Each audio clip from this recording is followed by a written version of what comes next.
craziness going on last night on Twitter, people getting very up in arms and stuff like that. But there's a few reactions here. Let's go and have a look through them. So first of all, let's read this thread by Ali Gold. He says, little thread on those interesting Conte quotes to Sky Italy. Technically, the translation should be 4 players left in January, 4 important players for Tottenham, 2 have arrived. So even numerically, instead of strengthening, you may have on paper weakened, which apparently some people took out the word may, which definitely in context that isn't as definitive as he says. It says adding the missed may in the report going round makes it sound less harsh, but still a telling set of quotes. On the one hand, Conte knows how Spurs operate, which was reinforced during the initial talks, and Levy knows how Conte operates, which makes their marriage an odd one. As I've said before, to appoint Conte, you raise not only the expectations of the fans, but also the expectations of what you must do as a club to help him achieve what he has repeatedly shown he can. He won't remain quiet if he doesn't get that, whatever was initially discussed. On the other hand, I'm not sure that calling the departing players in January 4 important players for Tottenham when he wanted them all out and wasn't starting any of them sits entirely right, and almost feels like rewriting their exit slightly for dramatic effect. The Spurs squad is of course weaker on paper if you're removing 4 and signing 2. The bench shows that right now. However, if 4 players were not going to come in, then 4 should not have left. Yet the idea was to remove the unhappy voices Angel, who Conte did not believe was ready. I'm sure we'll hear him explain these quotes in context on Friday in his press conference, and he'll no doubt soften them slightly, but there's still enough to highlight again the incredibly awkward marriage of 2 very different entities in Conte and Tottenham Hotspur. The problem for Daniel Levy is that he's pretty much set himself up with the appointment. The louder Conte gets, the more attention comes his way. If it all ends in a disaster and Spurs, as it was for Mourinho, become Conte's only club he couldn't win at, the finger will point. The coming months are going to be fascinating. Conte is one of the world's best coaches, and he will get much more out of this squad than he is right now. They'll improve, but the pressure is on the summer to come is now so big it becomes make or break in so many ways for Tottenham. On the important players, Conte could also mean important to the club in 2 were their most expensive signings ever. Once one of their best players and one summer signing. That, he said, Spurs now have a more balanced squad a week ago does make does make it sound a bit contradictory, though. It does.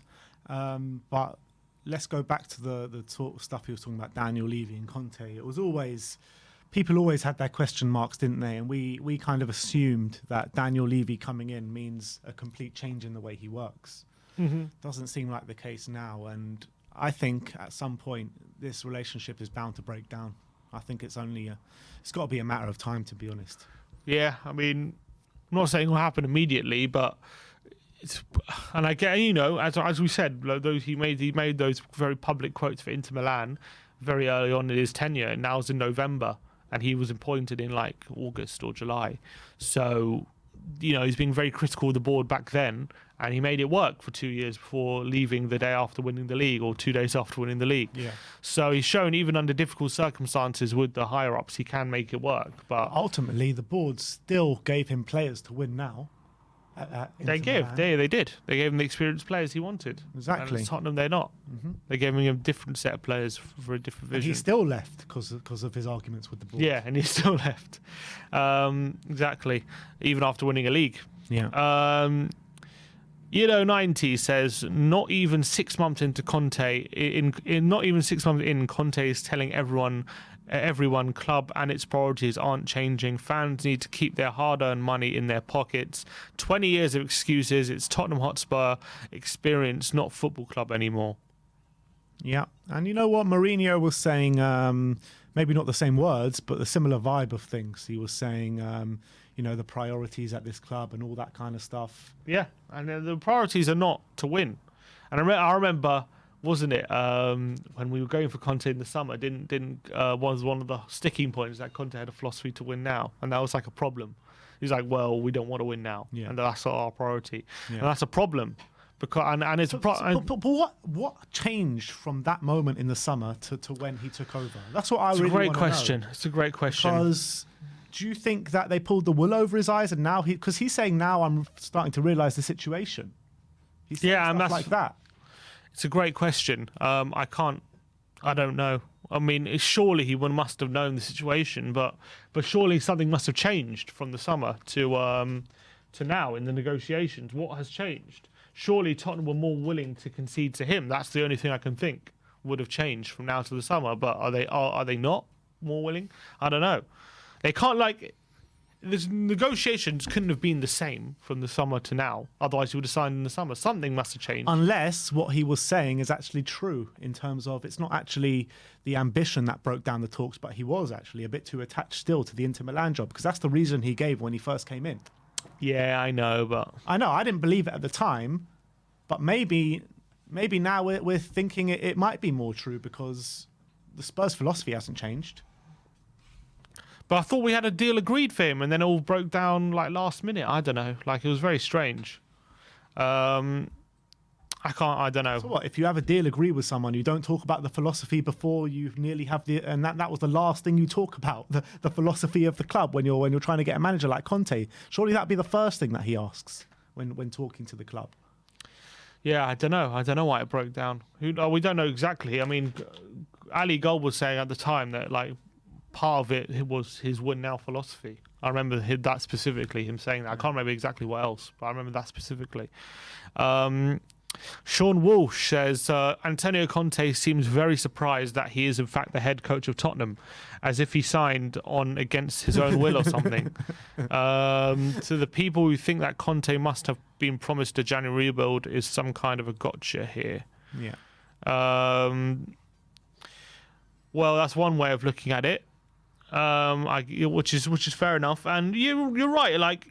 Tottenham have always operated in a certain way, haven't they? And he can't be surprised that they're continuing to operate in that same way. Should that be a surprise to him? Well, it all depends on what the conversations were when he came in. That's what it all depends on. The other thing why what massively could have changed was Paratici, because Paratici wasn't there, was he, when the first talks with Conte were just joined or something? Or I don't think he was there. I think when the first talks were on, I think he was there, wasn't he? You think he was? I'm trying to remember now. Was he not there? I'm trying to remember. Was it in July? I think he was there. I think he might not have been there, but he was definitely. I think it was now to the end of last season, wasn't it? That he was joining. He definitely knew he was joining. I think that's true. Pretty sure. So I don't know. It's all of such a very confusing situation, and there's so much that we don't know. So it's hard to comment on the full story. Michael Fretton says Conte's comments are justified. Spurs fans need to get a grip and realise that he says what he says is truth. Every single word puts pressure on the board and Levy. Swallow the pill. We are a shambles. Yeah. So Michael Fretton says. I think that it's spot on what he's saying as well, because I think that if Conte does fail at Tottenham, where does Levy have left to go? Where do ENIC have left to go? If they can't make this work, then there's nothing more they can do. Exactly. They're backed into a corner now, surely. Jordan says, imagine watching 8 years of Ben Davies, 7 years of Eric Dyer, years and years of Winks, and thinking Conte, who won Serie A with Inter last season, is a problem. Our fan base will never recover from this mentality ENIC and Levy has brought into the club. Yeah, I mean... our fan base. And that's what Rez was talking about. It's not just about what they do in the transfer market. It's a mentality that have festered from the top all the way down. Yeah, because Rez was talking about. He spoke so well on that. Yeah, he's talking about it's not just what they do in the transfer market and that kind of stuff. It's the mentality they bring with it that seeps into the players and the rest of the team. I don't understand anyone, because I've seen quite a lot of it now. Even in the comments in our chat today, Conte out. Conte out. Who said that? Who are these people? There were actually people were spamming the comments before with Conte out, and I've seen a few people going in on Conte on social media as well. It's just what planet are you living on? Seriously, what planet are you living on? There is only one entity to throw the blame at, and we all know who that is. We all know who that is. Matt Law says, if anybody inside Tottenham is surprised by Conte's comments, then they have no chance of making it work. This was always all about whether or not Tottenham/Levy were prepared to change, not the other way around. Why would a successful coach change for an unsuccessful chairman? Agreed. That's absolutely spot on. That's pretty absolutely spot on. Yeah, that was the whole point. If by appointing Conte, it was like, okay, now it's time for this board to adapt, to change finally, and finally start acting like a big club. And whatever happened to that Daniel Levy interview that he gave at the beginning or the end of last season or the beginning of this season, saying, "Oh, we've lost sight of what's important, blah blah blah," and yeah, we're going to get football back to the forefront of this football club. Whatever happened to that? Yeah, you signed Conte and that's it, and then you revert back to what you were doing before. Literally, they're never going to change, are they? They're just never going to change. BLTHFC says Conte is one of the best things to have happened to this club. Levy fucked up, panicked to reduce to the pressure on himself, and appointed a man he knows he won't back. This is going to be a new low for Levy. If he fells Conte, he's finished. Yeah, and that's exactly what we were just saying. Absolutely spot on again. Guards44 says, this is checkmate for Levy and co. They have 0 moves left if Antonio goes. This is a nightmare for the fans. Also, we have a huge part to play, and we play it. We need a change, and that needs to happen now. Yeah. Yeah, absolutely right. Joe says, all I see is people moaning about Conte. Let the man speak and say what he wants. Not our fault the club are in a shit position and don't ever back the manager properly.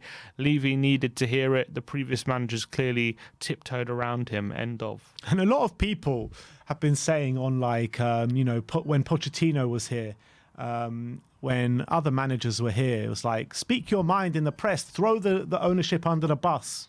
That's what's needed sometimes. And when Conte does it, people are all laying into Conte. I just don't get it. Yeah, it's true. And then last but not least, Ben Allen says, at Inter Milan, Conte spent 150 million to win the league. He's not a manager that needs 300 or 400 million to be a success. That's a myth. There is no reason at all why we can't spend what he needs to be a success. The owners just don't want to, do not believe that with skin, this can't work. Yeah, well, the only reason not to, in terms of the hierarchies kind of thinking, is that the players that he wants, the players that he brings in usually don't really have a sell-on value. They're here to win. But without a sell-on value, you're going to get all that money back by winning stuff. You know what I mean? You get hefty amounts of money. Champions League money. Not even just Champions League money, but if you go deep into the Champions League, you get, tidy sum. Exactly. If you challenge for the Premier League, you finish first or second, you get a tidy sum. You know what I mean? So maybe you don't get complete return on investment, and let's say you buy a 20-year-old and you sell him at 25, maybe you get a bit more investment there, but you need to win. How many times that has Levy said in recent history, saying like, yeah, we've lost sight of what we're doing, we need to get back to basics, back to winning stuff, you know what I mean? And they're not acting upon what he's saying. He's a liar. All right. And that, I think, is it for now. Anyone of people tweeting us in comments? Let's see what people are reading. It says, fans must stick. Michael N.I. says, fans must stick with Conte. If he ever leaves Spurs, there's literally nowhere else for Levy to hide. Fans must continue to pressure the board to spend. Yeah. Completely agree. By the way, guys, we are taking callers, so go check out the link in the community section. We're going to get people on to give their opinions on the Conte situation. And Sand says, I think Conte will see out the remainder of his contract and assess the situation at the end of next season, but I don't see him signing a new deal. Levy needs to wake up. It's very hard at this moment to see him signing a new deal, but things change. Who knows what the future will bring. So, yeah, that's it for now.